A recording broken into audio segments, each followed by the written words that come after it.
নিয়ম, rules, regulation এই ব্যাপারগুলো কিন্তু তাদের মধ্যে আস্তে আস্তে গ্রো করতে শুরু করে। রুটিন মেনে চলা, কথা বললে কথা শোনা, তারপরে ধরুন একটা দায়িত্ব নিয়ে কোনো কাজ করা, এই ব্যাপারগুলো কিন্তু ৫ থেকে ৮ বছর বয়সী বাচ্চাদের মধ্যে আমরা আস্তে আস্তে গ্রো করতে দেখতে পারি।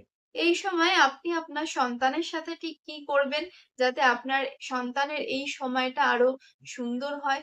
এই সময় কিন্তু আপনার সন্তানের মধ্যে কিউরিওসিটিটাও প্রচন্ড বেড়ে যাবে। তো যখন সে কিউরিয়াস হয়ে প্রচুর, প্রচুর প্রশ্ন করবে, আপনাদের বাবা-মায়েদের কিন্তু সেই প্রশ্নগুলোর উত্তরগুলো ভালো করে দিতে হবে। বিরক্ত হলে কিন্তু চলবে না। বরঞ্চ সেই প্রশ্নগুলোর মাধ্যমে আপনি কিন্তু আপনার সন্তানকে আরো ভালো করে ভাবতে শেখাতে পারেন। কারণ এই সময়টাই তার থিংকিং প্রসেসটা ডেভেলপ হতে শুরু করে। তো আপনি পারেন আপনার সন্তানকে আরো ভালো করে ডিপলি কিভাবে ভাবনা চিন্তা করতে হয় বিভিন্ন প্রশ্নের মাধ্যমে বিভিন্নভাবে তার থিংকিং প্রসেসটাকে আরো ভালোভাবে তৈরি করতে।